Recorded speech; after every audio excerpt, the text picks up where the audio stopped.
Hey, it's Heidi Dawson, and this is Wednesday Wisdom, where I interview wildly successful people from across the world, where we get an inside view into what their daily life looks like. Success leaves clues, and on Wednesdays, we're finding them. Join me now for the latest wildly successful interview. Hi, guys. Welcome to the Wildly Successful Lifestyle Podcast and welcome to Wednesday Wisdom. I am over the moon about my next guest. He's the number one guy to talk to about sleep habits, and this interview is full of absolute gems for, well, anyone that sleeps. So Dr. Michael J. Breus is a clinical psychologist, and he's a diplomat of the American Board of Sleep Medicine and also a fellow of the American Academy of Sleep Medicine. He was one of the youngest people to have passed the board at age 31, and with a specialty in sleep disorders, he's only one of 168 psychologists in the world with his credentials and distinction. So he's also on the clinic advisory board of the Dr. Oz show. You may have seen him on there. He's been on there like 39 times. In fact, he was just recently on Good Morning America. So without waiting one more minute, let me introduce you to Dr. Breus. Hi, Dr. Breus. How are you? I'm excited to be here. Thank you for having me. This is going to be a lot of fun. I have been so excited about it. I mean, you may find this funny, but so I've been really wanting to interview a sleep doctor for a while because it's one of the questions I ask every single person I interview. Because Oh, really? yeah, because I'm kind of I'm a weirdo about. I think sleep is one of the main ingredients to being able to live a wildly successful lifestyle. Yes. So I'm Googling like really great sleep doctors, but I also wanted somebody that was fun. And so I actually Googled the most interesting, fun, knowledgeable sleep doctor, and you were the first one that popped up. So I was like, well, now it's my mission to have him on my podcast. So I am excited to be here. I love that. What a great compliment. Thank you. I know. I thought it was too. So, okay. So we'll start out with a couple questions that I love to ask everyone, and Sure. then we'll deep dive into sleep topics You because bet. I'm super stoked about that. All right. So I love to ask about morning routines because I Mhm. think I feel like they're pretty important. But with They you, I are. want to ask you about if you have a morning routine, but Mhm. also if you have a nighttime routine Yeah. because of sleep. So, Yep. So I have both. And actually, it's kind of interesting. So, as a high performance sleep coach, one of the things that I do for people is I help them create a personalized bedtime routine and a personalized morning routine. So, the first thing I always like to do is kind of understand sort of like what are their goals.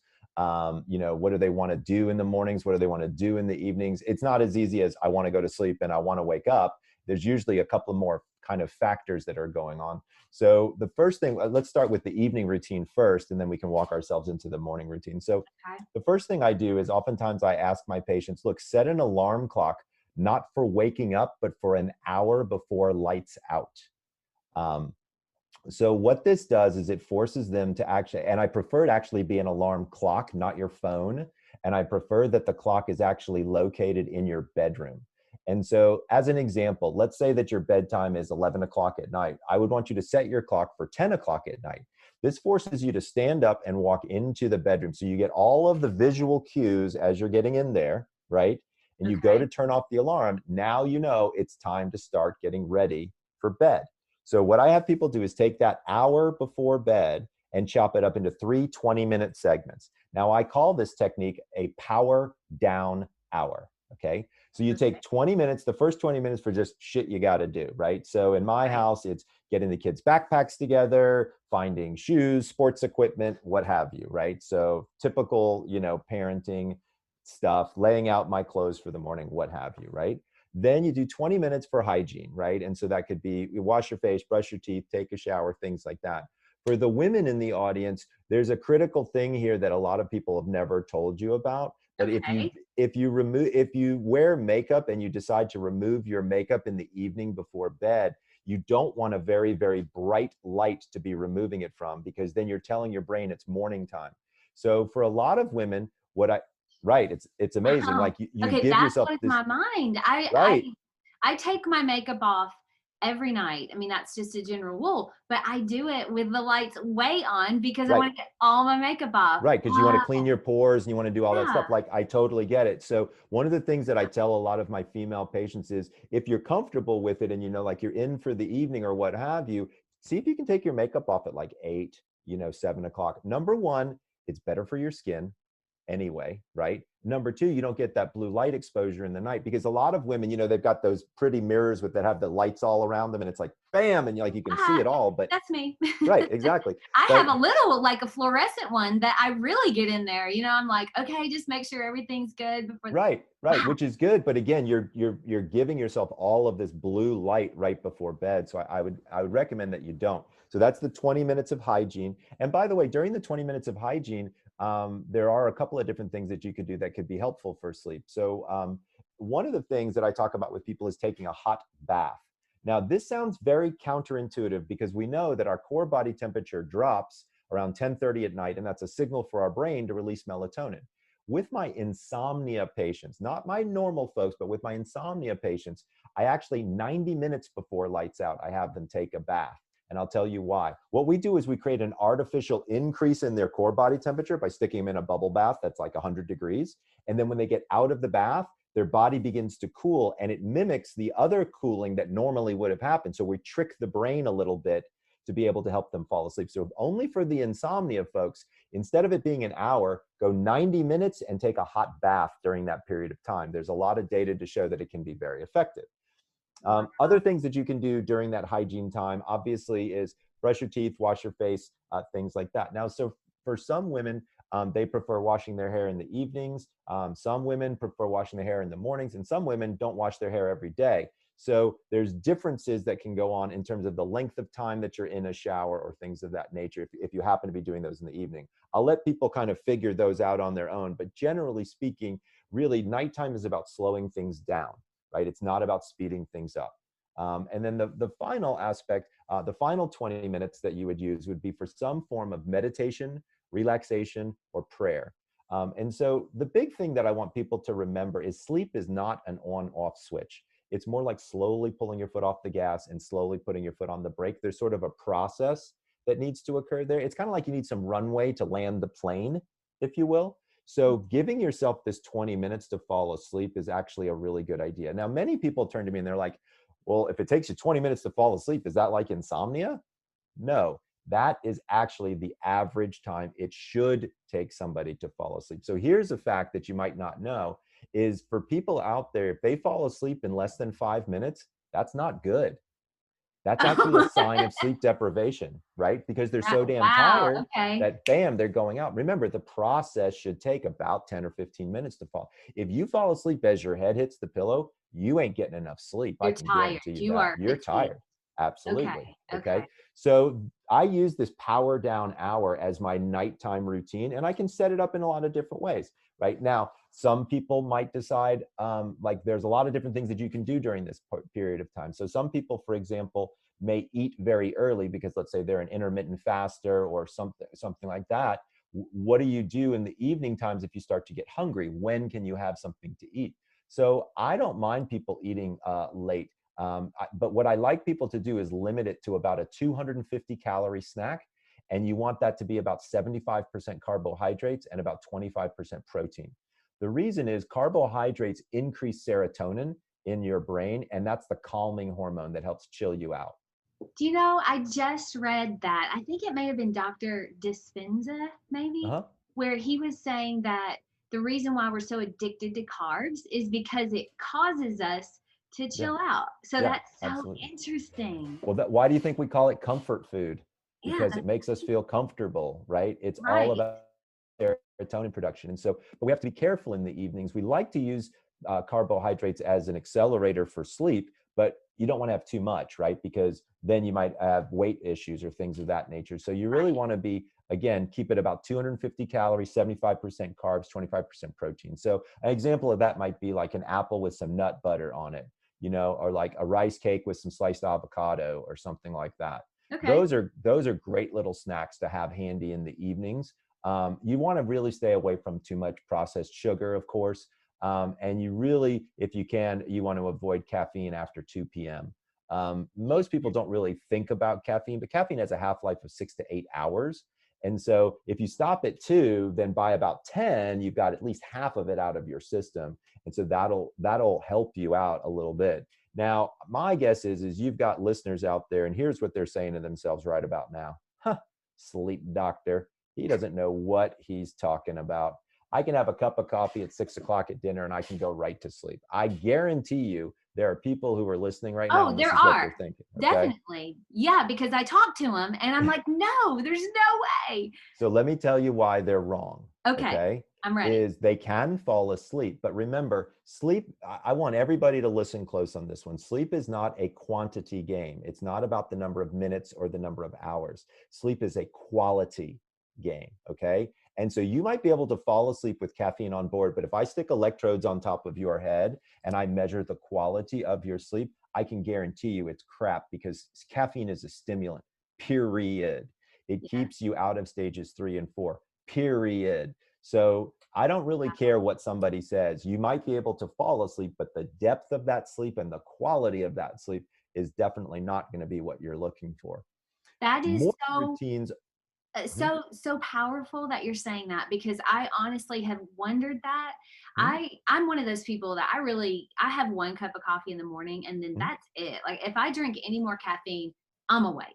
Yeah, well, I could already tell it, but if we put too much caffeine on you, you'd probably jump off the roof or something. You're 100%. yeah, I can I'll be tell. running around like a I crazy woman. I couldn't even imagine. So let's talk about your morning routines, okay? So Okay. my morning routine is interesting, and I might try to modify yours just a little, okay? So Okay. when we wake up in the morning, there's 3 different things that we need to do, okay? So I'm 52 years old, and so as I get up, it's not as easy anymore. And so the very first thing that I like to do is breathe and stretch. So what I do is I kind of swing my legs over the side of my bed and I just take like 4 or 5 just deep, long, slow breaths, just to kind of kick the system on type of thing, right? At that point, my dog is usually up and next to me. And so we walk downstairs and I let him out and I feed him. And then I walk outside and I have I have an 18-ounce glass of water. And so I drink 18 ounces of water and I get 15 minutes of sunlight, and I take my shoes off and I put my feet on the earth. So let me explain to you why I do all 3 of those things. So, number 1, drinking water is incredibly important in the morning before coffee. That's for you, before coffee. I do. I will Okay, say that. I do. I promise you, I have a bottle of water and I keep it on the side of my bed every perfect. morning. So I'm good so far. Okay, Okay. so everybody out there, you drink. So, here's why you drink water. Most people don't know this, but sleep in and of itself is a dehydrative event. So, just the humidity in your breath as you breathe out all night long, you lose almost a full liter of water every night. So, you wake up dehydrated. So, if people drink coffee as the first thing in the morning, it's a diuretic. So it makes you pee. So you take a dehydrated body and you make it more dehydrated. Stupid. Yeah. Put in the water. Get the water in you. That's number 1. Number 2, sunshine. What am I talking about sunshine here? So you have very special cells in your eyeballs, and they're called melanopsin cells. These cells react to sunlight. There's a very particular wavelength inside sunlight called blue light. That's 460 to 480 nanometers. When it hits this particular cell in your eye sends a signal to your brain to turn off the melatonin faucet in your head. This is critical. So you know how people get brain fog and they're like, oh, I hate mornings. I can never feel like I wake up. That's Yes. because their melatonin is continuing to be produced because they're not going to bed at the right time or waking up at the right time. Sunlight immediately switches that off. So when you're drinking your water, walk outside, get some sunlight. The final thing is put Does your it matter if it's bare, cloudy? Does that still count? it still counts. Okay, you Yeah, still get a it little still bit. counts. It's been Yeah, but we're cloudy you know for we're a while. walking into winter, so it's probably wise to talk about that for a second. I mean, I have people who buy blue lights, and they keep them in their home. And so, there's a blue light mask that I like, and there's blue light that you can buy that's commercially available. I'll get you a link. for the Yeah, that would ones be that I like. great because I'll put it in the show notes so that we all know Yeah, but what you have that to is. email me because I'll never remember. Okay, Um, I certainly will. okay, so if it's cloudy out, yes, you can do sunlight. But why do I put my feet on the earth is the final Yes, question. that's my question. So I don't have any real good data behind this, but here's what I can tell you is it feels good. Like, I don't know what it is. It's called earthing or grounding. Um, I don't have any data where I can tell you that it affects sleep, and I don't know how it affects your energy level. But what I can tell you is that I've participated in it for the last several weeks, and I don't know why. It just feels good, and my dog's out there with me, and I just hang out with him, and we just, then we end up going for a walk, and it's like this nice little morning routine where I kind of have some time to myself, and I Yeah. can just chill and kind of get there. And that's really how I set up my day, right? Because remember, your day is going to have all kinds of things that are going to come flying in that you ain't expecting, and it's going to be a problem, because if you're not well slept, and you're not able, and you don't have enough energy to handle whatever is coming at you, you may or may not make some good decisions your way. So having this morning routine, I personally find, can be very important. Now, I've added one thing to my morning routine, actually only this week, and I'm happy to tell you about it. Have you ever heard of a gentleman by the name of Wim Hof? He's Yes. called the Iceman. Yes. Yes. Wim Hof breathing and all. Exactly. Yes. Yes. And cold challenges. So I was very lucky. I met Wim, and Nice. I did a cold challenge with him and my son together, Okay. which was pretty amazing. But recently, I started doing Wim Hof breathing every morning. Okay. And I will tell you, I feel it gives me so much energy. Like, I haven't had a cup of coffee today. I feel great. But I don't feel like hyper. I feel like solid. Like, I feel Energetic. calm. I feel like I'm right in the right place. I can answer questions. I can do my work. I can get stuff done. I don't feel jittery. Caffeine makes me feel jittery if I drink too much of it. Yeah. And I don't know if that's because I don't have a lot of weight on me, or that's just because caffeine has an effect on me. By the way, you can actually find out if you have a caffeine sensitivity, by doing like 23andMe. I think I believe they have a report in there that'll tell you about it as well. 23andMe if you have a caffeine sensitivity. Okay, so you said something real quick, and I just to ask, you said I can tell that you wouldn't want you can't drink much coffee or whatever. How would you know that? Like, is that just your So, client?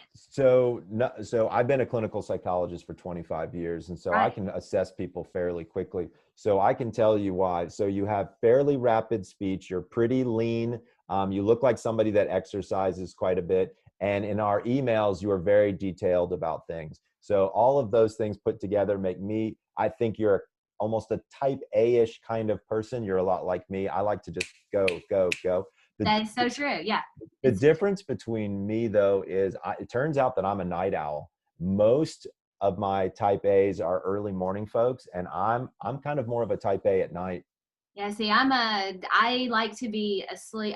I will be asleep if it in wintertime, 8 o'clock, I'm ready to go to sleep. But normally 9 to 9:30, and then I get up. Like lately, sometimes I get up at 5 or 5:30. Right. But sometimes I wake up at 2 or 3 in the morning, like Hmm. wide awake. Hmm.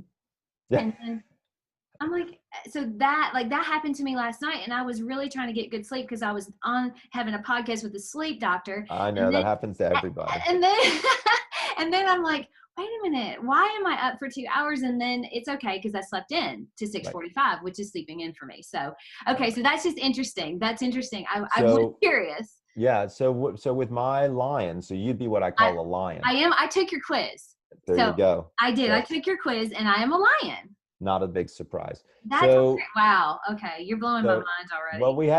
we've had over 2 million people take the quiz. So we really start to understand a lot about people after you have that many Yeah. people kind of run through it. So lions, so it's interesting. So you said, during the winter time, you'd be willing to go to bed at 8:30. So Mhm. that's typical lion behavior. But just so that you know, you should never do that, Okay.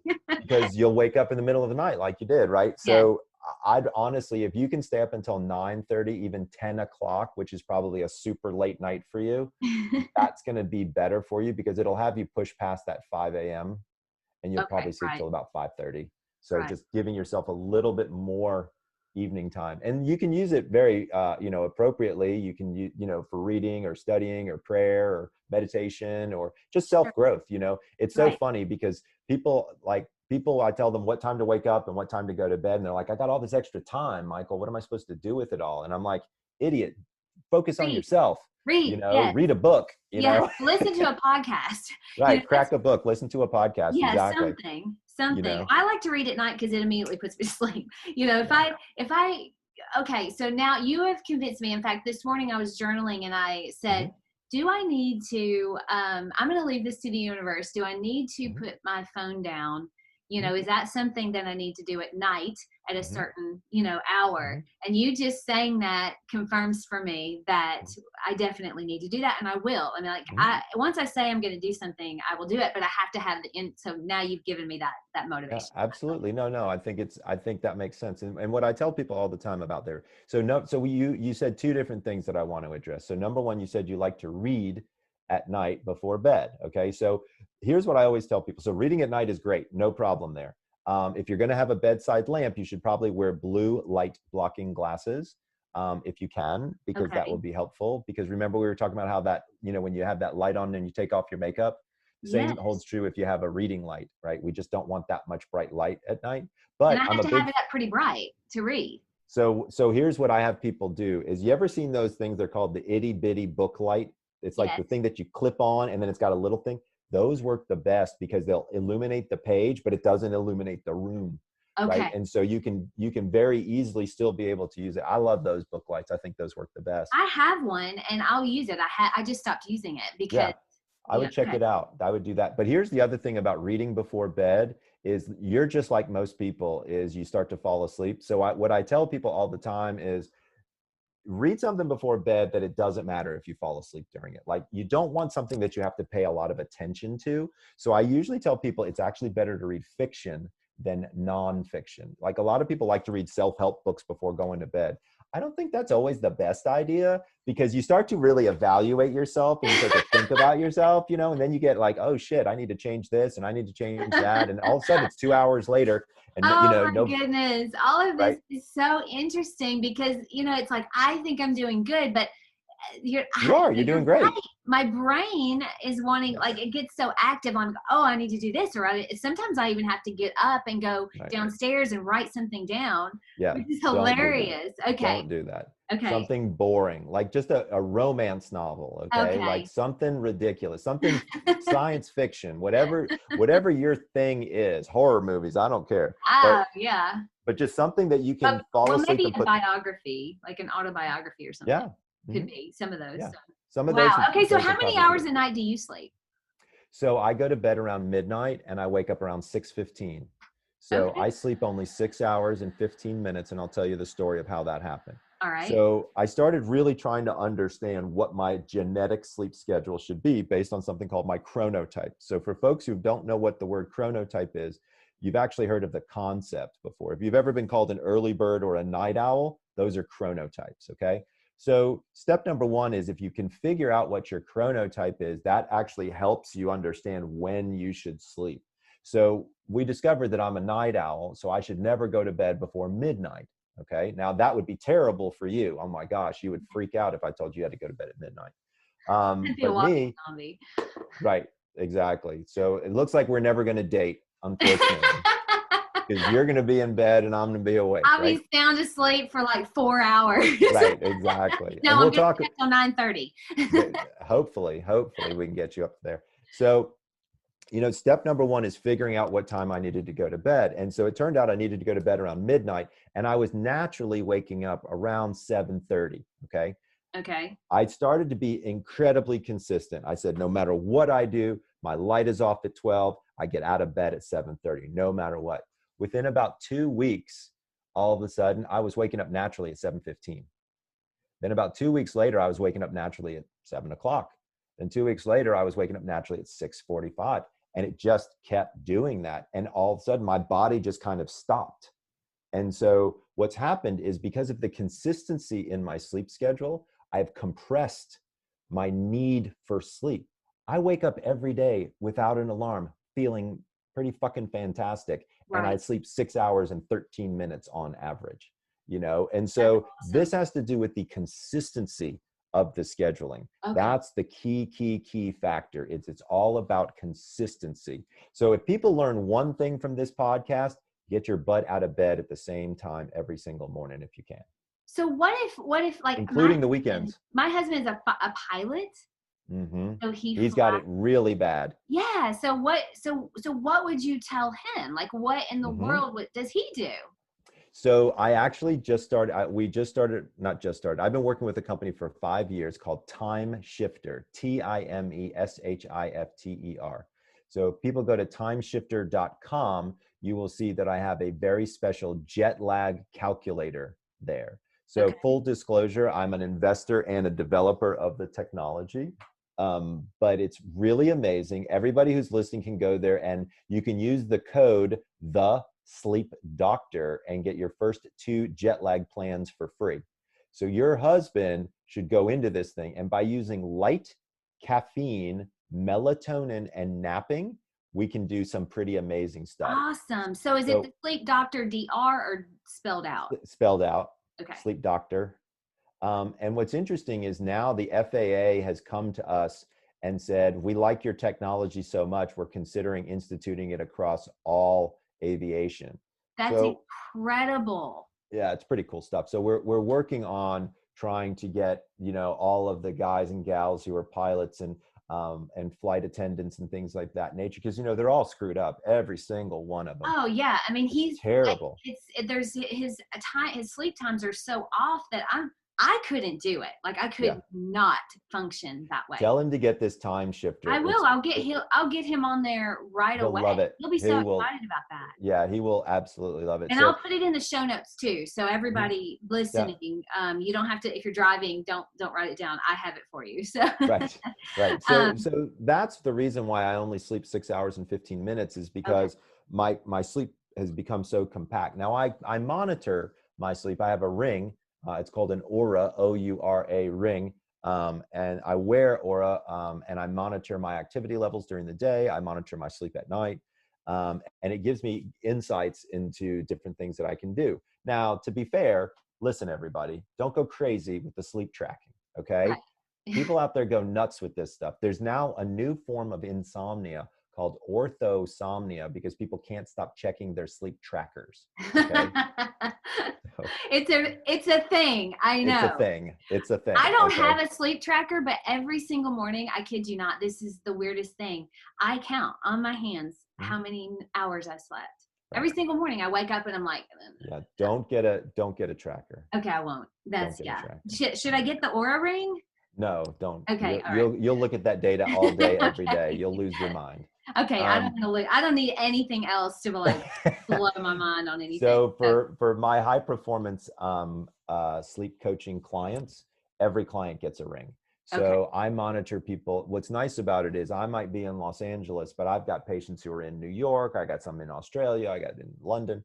And so I can monitor their sleep from all over the world with this ring by my computer. So what's great is I can, in the morning time, I can say, hey, you got a really crappy sleep last night. Let's tweak this out, for the rest of the week. And let's see if we can make this happen, that kind of stuff. So it's great because I can really zoom in and be able to, help people effectively. That's incredible. That is so, I didn't know that you did that. And I knew you had lots of things, but that's really great to know that. I'm going to put that. Everybody needs to get to your website for that. Okay. So now, I wanted to ask you about this. I've read many places. Tim Ferriss talks about magnesium. I'm a big fan. Peter Attia talks about magnesium. Now, a lot of people live into that, but I get nightmares when I take 500 milligrams. Because you're taking too much, and you're too small to take 500. That's part of the problem. You're tiny. I take 250, and I weigh 155 pounds. Wow. Okay. Okay. That no wonder, and as soon as I stop, this is the problem with reading books and not having someone to really monitor what you're doing, because I read that and they're like, oh, you should take 500. And I'm like, well, then I'll take 500. And every single night I have too little. Okay, got it. All right. So step one, so whenever you start to get a weird side effect like that, and by the way, the same thing happens with melatonin when you overdose on melatonin. The appropriate dose of melatonin is somewhere between 0.5 and 1.5 milligrams. For magnesium, I personally take 250, and that seems to work well for me. But what people need to do is, number one, don't just take something. Go out and see if you're deficient in magnesium first. There's Didn't three things. everybody Well, don't there's a lot of people that are, but I mean, probably almost everybody. But probably. here's what I do is I have everybody run blood work, and we look at magnesium, vitamin D, all of the vitamin Bs, melatonin. Then I also check your thyroid and your iron. Those are the biggies that I want to rule everything out. And so if you've got low magnesium and low vitamin D, which almost everybody has, then I put people on 250 milligrams of magnesium at night, and I put them on 5,000 international units of vitamin D3 in the morning. Clearly check with your doctor before you do any of this to make sure that these don't interact with any medications that you might be taking, or make other supplements less or more effective. Right. But that's what I personally do. And then I have a supplement routine in the morning as well. So do you take zinc? So to be fair, I never took zinc before COVID. And then right as COVID hit, everybody was like, zinc, zinc, zinc. Right. I've never had a zinc deficiency, so I don't personally care much about zinc. I will say that I did add liposomal vitamin C to my regimen in the morning, just because there's some data to suggest that it could be helpful with COVID. But for me, the most important information surrounding COVID and my supplements is that I think it was something like 95% of COVID fatalities, the person had a deficient level of vitamin D. Yes, I've read that. I've heard And that. so I've been on vitamin D for 5 or 6 years. Yeah, I take vitamin D every single morning for that. I mean, well, obviously, just because, well, if you're not, I try to get 10 minutes of sun every day. My grandmother lived to 93, and she sat in the sun for 10 minutes every single day. So. Yep, I'm telling you, 10 minutes in the morning. Look, your grandma could be a freaking sleep doctor at this point. Yeah, I know. Okay, so alcohol and sleeping. Yep. Hold on. By D3. I just remembered I'm running low on D3. I got to write myself a note. Good. I'm glad you're helping me with my grocery list this morning. Yes. Thank you. Perfect. So alcohol. So there's a really big difference between going to sleep and passing out. Okay. Right. And so alcohol is the #1 sleep aid in the world. More people use alcohol to make themselves fall asleep than any other thing. And it's a stupid idea. And I'll tell you why. Because alcohol completely eliminates stages 3 and 4 sleep. Why does that matter, Dr. Breus? I'll tell you why. Thanks for asking. Stage 3, 4 sleep is your physical restoration. Okay, that's the wake up and feel great sleep. That's the stuff where your body goes into the body shop and gets fixed. Okay, that's what happened in stage 3, 4 sleep. Caffeine on board and alcohol on board, it almost completely obliterates stage 3, 4 sleep. Wow. Interestingly, if you use cannabis, you actually increase stage 3, 4 sleep for some people, but you decrease in a very small way REM sleep.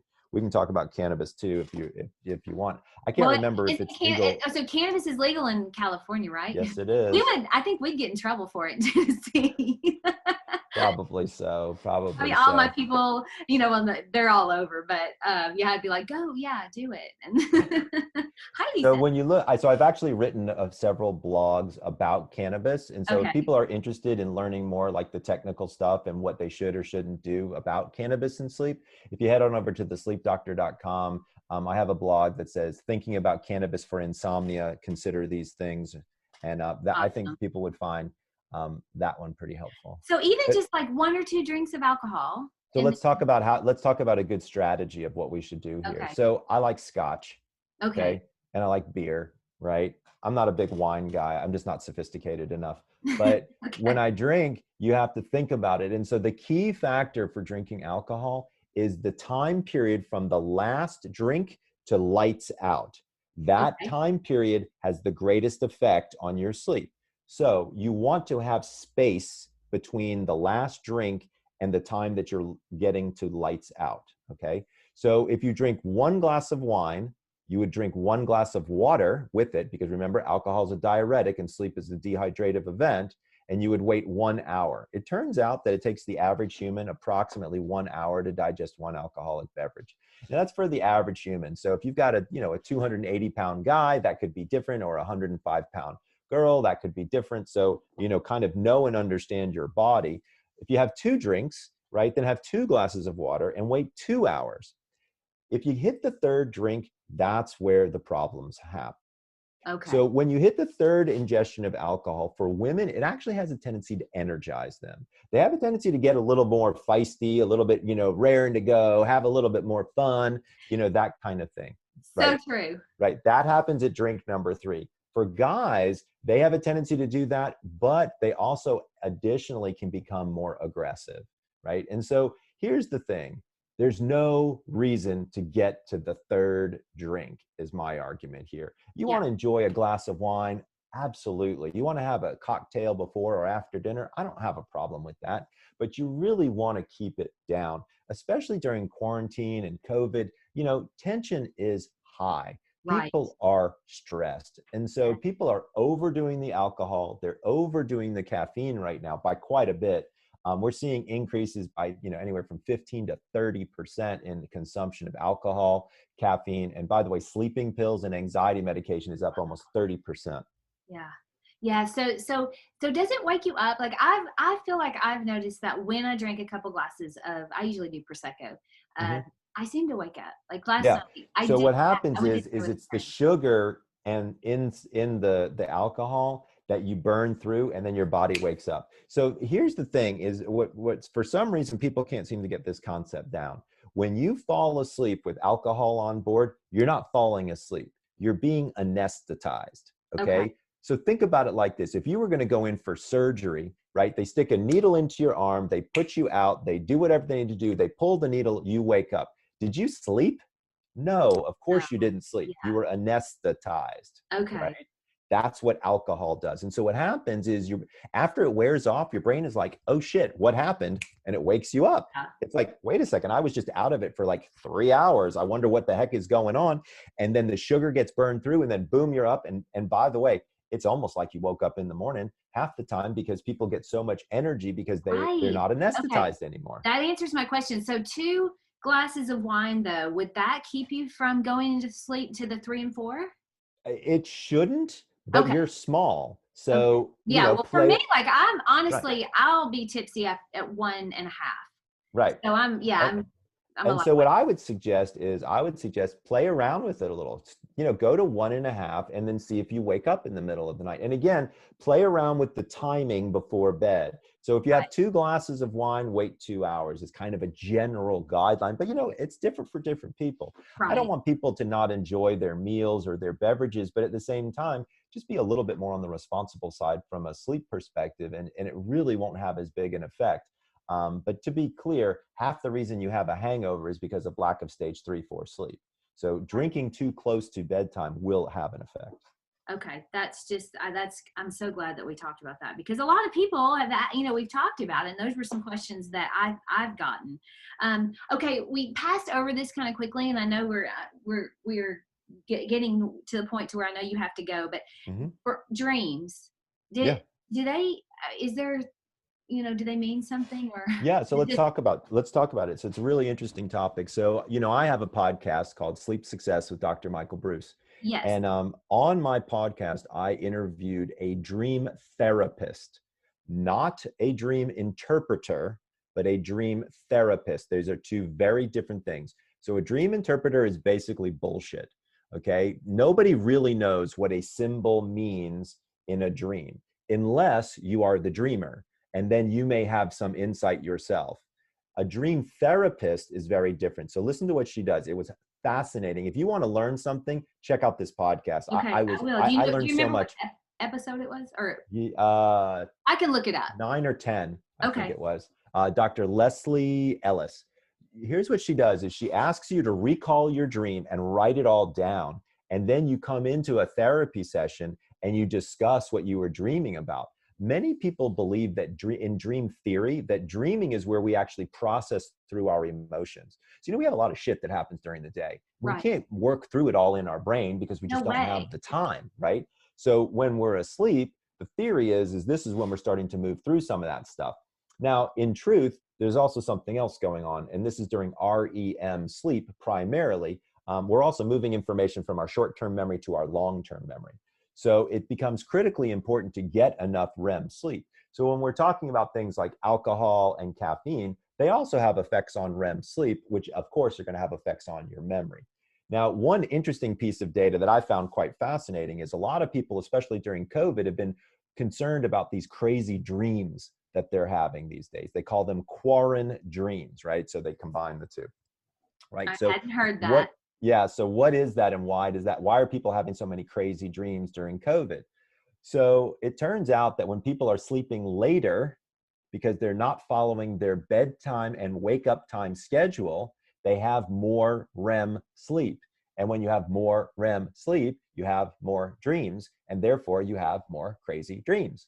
So one of the easiest ways to stop having crazy dreams is to wake up on time every single day, including the weekends. Now, people don't like it when I say you got to wake up at the same time on the weekends, because they say I want to catch up on my sleep and things like that. To be clear, it's almost impossible to catch up on your sleep. Just go to bed at the right time and wake up at the right time. Your body will adjust and you will be fine. It takes 7 to 10 days to kind of work through that. But if you do it, I promise you, you'll be in better shape. That's incredible. Okay. Wow. All right. So I love that. I'm glad that to know that about the dreams, because Yeah, it's for pretty me, fascinating. yeah, it's super fascinating. But yeah, you kind of know, like I wake up and I've had one and I'm like, oh, okay, I kind of know that, Right. I kind of know why that I had that dream. Right. Okay. All right. So one last question that I would like to ask you is you have sleep disorders, but the percentage of people that have really true sleep disorders, Right. or, like, how would you know if Yep. you have a sleep disorder? So I believe that there are two big categories. There are sleep disorders, that's apnea, narcolepsy, restless legs, insomnia. These are well-documented syndromes that have been defined by the medical community. Right. Very easy to discover. You go on WebMD, look up the symptoms, you can discover if you have them. I believe there's a second category called disordered sleep. Again, it's a little bit of a play on words. It's not a sleep disorder, it's disordered sleep. So what do I mean by that? That's when you go to that room in the back of your house, you close your eyes for 5, 6, 7 hours, you wake out and you come out and you feel like crap. People want to know why, and they want to fix it. It's not officially apnea. It's not officially narcolepsy. It's just like, how do I get better quality sleep? That's my area of expertise, and that's really what I've been focusing most of my energy on. My most recent book, The Power of When, really looks at these ideas of the chronotypes. And what I've discovered is many people who have what I call disordered sleep, if we just get them into a chronotypical swim lane and bedtime and following those guidelines, their whole damn lives get better. It's just about having a system and a structure and following it, and your body knows what to do, and then your body functions better. That's so good. I mean, okay. So then let's close this up with number one. Your book, The Power of When, is that on Amazon? I mean, we can just find that. Okay. All right, good. And then how do people find you to work with you? I'm super easy to find. The Sleep Doctor, doctor is all spelled out, .com is my website. All of my social handles are The Sleep Doctor. So you can find me on Facebook, Twitter, LinkedIn, Pinterest. I don't know what all the other ones are, but I'm sure I've got them too. Yeah, you're all over the place. You're all over the place. Instagram, all of the above. So, that's awesome. And we do different things on different social platforms. So like on Facebook, we have a tendency to do more tips and tricks. On Instagram, we do more like educational, small, short videos. So we've got all kinds of cool stuff. I write a blog every week, and I really recommend that people sign up for my newsletter, because what we do with the newsletter, which is great, is everybody gets, and it's only once a week, you get to learn all the different things that I've been learning about that week, products that I like. I also get people discounts on things like Magnesium and things like that. Well, I'm signing up today. I'm definitely signing up. Is that You'll dig it. Is that right off of your website then? Just go to thesleepdoctor.com and you get free ebooks there. Oh wait, I'm already on there. I get your. Oh, there you go. Yeah, so I get that. No, well, you get that. So then subscribe to the podcast. Okay, subscribe to the podcast. That's what I need to do. You will love it. Yes, I'm gonna love it. Yes, absolutely. Okay, so the name of your podcast is Sleep Success. Sleep Success with Dr. Michael Breus. That's okay. Me. All right, that's awesome. Well, this has been fascinating. I could talk to you for 14 hours straight, but you probably have other things you'd rather do. So, Well, all right. not that I would rather do, Okay, but that the I other need to do. Thank you. You just made my day. All right. Well, have a wonderful day. Thank you. Thank you. Thank you. This has been wonderful. And we'll get more of you through your blog, Absolutely. all of your social media. No, absolutely. Thank you for the opportunity to address your tribe and your group of Yes. people. I think that's awesome. But you never told me, where in Tennessee are you from? Germantown, Tennessee. So I'm about 20 minutes outside of Memphis. Oh, okay. So I'm originally from Sandy Springs, Georgia. And Okay. so I've been all over Tennessee. I've been to Chattanooga, Memphis, as we like to call it, Nash Vegas. Nash Vegas, yes. My little sister lives in Nash Vegas, That's and so awesome. I love going there. It's fun. Memphis is awesome. I love, sometimes it gets a bad rap, but I love it. I like Memphis. I love the barbecue there. Yep. Holy cow. That is some Yep. serious barbecue. It is the best. And sometimes we'll go places and people are like, oh, you should try the barbecue. And we're like, well, no, we come know from where to go. Thank the you. barbecue central place in the world. So, and of course, when we travel abroad, when we try to describe people where we are, we're like Elvis. Right. I mean, everybody's like, oh, yeah. Yeah, absolutely. I mean, I've been to Graceland. Yeah, I have too. It's awesome. Yeah, it was awesome. And I was like, wow, Elvis was here. Like, I know. I was most interested in his bed, in his bedroom. Yeah, it's crazy. It's weird. And that jungle room with all the jungle room, that's what I was going to say. Yeah, that was the craziest part. It's just like, wow, okay. So much fun. So much fun. Well, thanks for the opportunity. I had a blast. I do have to hop. Yep. I'm gonna let you go, and you have a wonderful afternoon, and we will follow you and keep watching everything you're doing. Thank you so much. Let me know when the podcast airs and I can push it on social. I love it. I will. I'll certainly do it. Thank you so much. Peace. Peace out. Bye. Sweet dreams, dear. Sweet dreams. All right. You too. Don't forget to subscribe and share with your friends, because we're just going to keep going bigger and better places together, and I love that about us. Talk to you in a few days.